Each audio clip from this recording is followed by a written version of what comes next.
Howdy folks, Greyhawk 4x4 coming at you again, your resident vintage gamer. And it's that time again. It's Beer 30. Let's do it.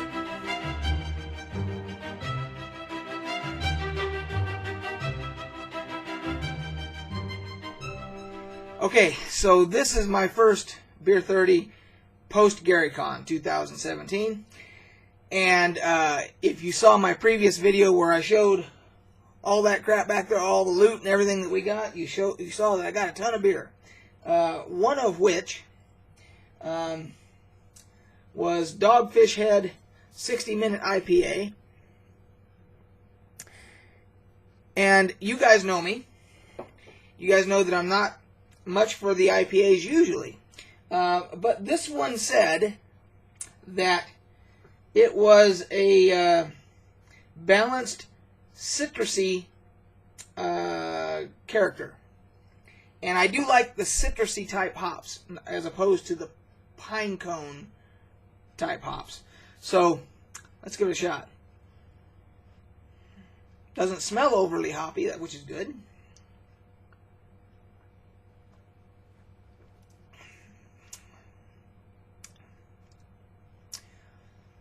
That's citrusy. Holy smokes. I like that.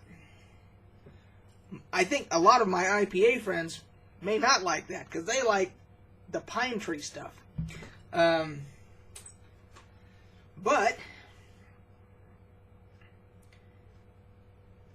it's mine. So it's a good thing I like it.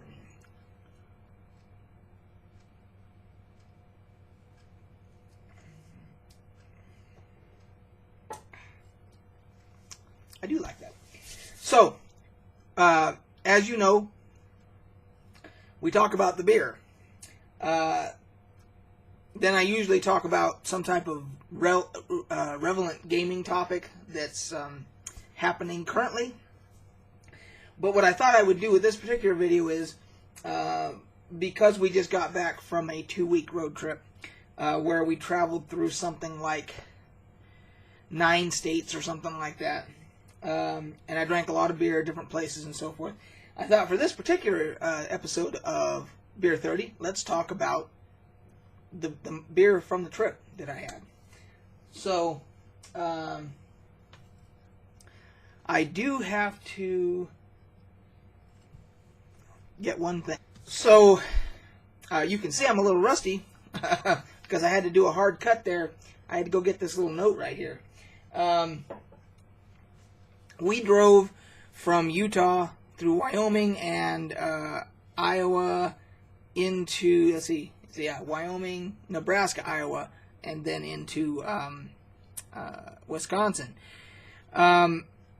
We stopped at one of my favorite breweries, the Millstream Brewing Company that I have, and for future Beer 30s there will be some of that will be tested. But then when we got into Wisconsin for GaryCon, we were in the city of Lake Geneva, and they have a huge German restaurant there called Sprecker's, and they're actually their own brewery. So I got the taste tester deal with 6 different, what they call them. They called it a flight, and each one was they were decent sized samples. Each one was like a half a beer. I mean, it was pretty decent.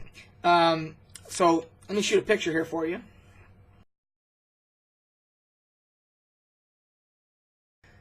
So as you can see, that those were decent sized samples and everything. And they give you a little printout of what they all are.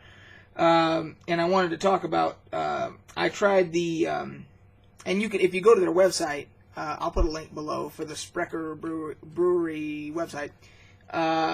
You can see all these. They have a Black Bavarian, a Hefeweiss, an Irish Stout. I had the Maibach, which was one of their seasonals, and then the Special Amber, and then something that they called the WIPL. And out of those 6, I remember that the Hefeweiss and the Irish Stout were my 2 favorites. They were all good, and there was no losers amongst the bunch. But if you're in that area where you can get Sprecker's beer, I highly recommend the Hefeweiss and the Irish Stout, both of them. The Hefeweiss reminded me a lot of the Hefeweizen from Germany. It actually had the banana finish to it, and clove, and all that, and so it's very reminiscent of my Germany days. So, cheers.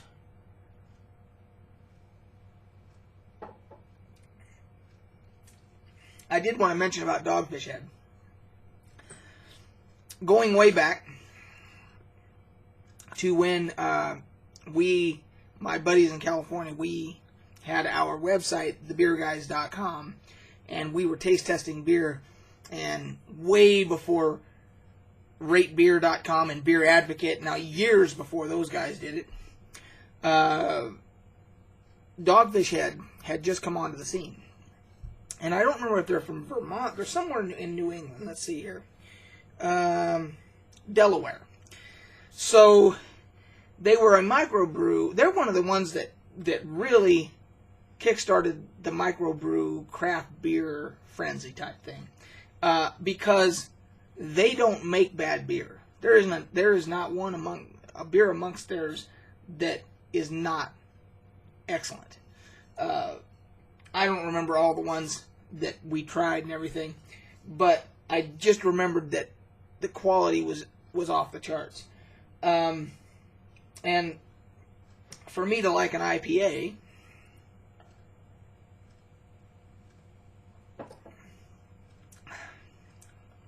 on second thought, my buddies might like that. I'm drinking it just a little bit cooler than room temperature. They're, of course, watching this video right now and going, "Oh, you're such a weirdo. You gotta have that stuff ice cold or whatever, And I think it's delicious. So, if you get a chance to try any of the Dogfish Head beers, I can't recommend them enough. So, I just wanted to say that. So, let's talk a little bit about the Millstream Brewing Company. I have had most of their beers. I like them enough to a point where if we're going down Interstate 80 in any way, shape, or form on a road trip, we take a little detour to go to Amana, Iowa, which is about 10 miles off the road. And I pick up some more. So I can't recommend them highly enough either. So you got Millstream, Dogfish Head, which both we can't get here. And then you have the Odell's Brewing Company out of Colorado, which on Beer 30s here, I've done quite a few of theirs. And I picked up some more, as you saw on the previous video. It was an overall great trip as far as beer went. One of the highlights is that when you go to GaryCon and you're staying particularly if you're staying in the Grand Geneva Resort, which if you're going to GaryCon, you really shouldn't stay anywhere else because it's right there. You're staying right there where the convention is, and this place is amazing. I will talk a little bit more about that in another video, but let's just say that the Grand Geneva Resort is like a campus. They have, I don't know how many buildings and so forth. They have a whole separate building complex just for they have basketball courts, tennis courts, spa, steam room, racquetball, whatever. You name it, they got it there. And that's all included when you stay there. And the GaryCon rate was really cheap. It was like $111 a night or something like that, which is ridiculous.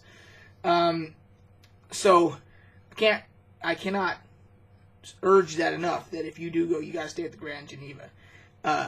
Side note, before it was the Grand Geneva, it was the Playboy Resort. Back when the Playboy clubs were still around, that was actually the Playboy Resort. And there are things throughout the resort that they still have on display from that. So, but when you stay there, beer related, The unofficial beer of GaryCon is called Spotted Cow, and I brought home a 6-pack of that. And the only reason I only brought a 6-pack is because I must have had 4,000 of them when I was there. They are delicious. I don't even know what kind of category to put it into. It's kind of like an unfiltered, I guess it's an unfiltered wheat, but it tastes kind of like, it's not quite a Hefeweizen, and it's not like a lager. It's a unique beer, and they are delicious. They go down like water. And the New Glarus Brewery are the ones who do those, and they've got a whole slew of other beers and stuff that they do also. I'll put a link below for that too. I'll put a link for New Glarus, Millstream, Dogfish Head, and Odell's. Those 4 brew. I'll put those down below for you guys. And Sprecher. 5 of them. So if you go to GaryCon, you gotta have you will have Spotted Cow. Let's just say that. I did try another one of theirs while I was there, and I can't remember the name of it. Probably because I was half drunk when I ordered it, and I don't remember what the name of it was. I just went on their website to see if it would jog my memory, and I just don't remember which one it was. So whatever it was good. I remember that. So they probably sell 10,000 Spotted Cow beers at GaryCon. I mean, that's what all the gamers, and you know, I guess gamers have this stigma. You know, we've always had this stigma. You know, oh, nerds and geeks and everything else. But you know, this is no news to any of you. But if anybody else out there sees this video that's not really necessarily call themselves a gamer, or they don't fit in that category, don't kid yourself. Us gamers, nerds, geeks as you call us, we can party your asses under the table, more than likely, because every night at GaryCon, it was going, the bar, we were shutting the bar down, you know, 2, 3, I think it was supposed to close at 2, and they did last call, and they were still bringing drinks around till 3 in the morning, you know, even though it was last call. So, you know, and I went to bed one morning at 2 a.m., and that place was still going like, you know, I don't know if people were bringing beer from their rooms or whatever, but holy shitballs, man. And then they'll be up, I'm getting too old for that shit, but them young guys that were doing that, they'd be getting up the next morning at 9 a.m. and going down and gaming. And I'm like dying and, you know, like waking up at 9:30, 10 o'clock, like, oh my God, I'm dying here, you know. And those guys were going strong. So anyway, that was the beer scene at GaryCon. So there you go. That kind of talks about the beer adventures that were had on this road trip. This is excellent. I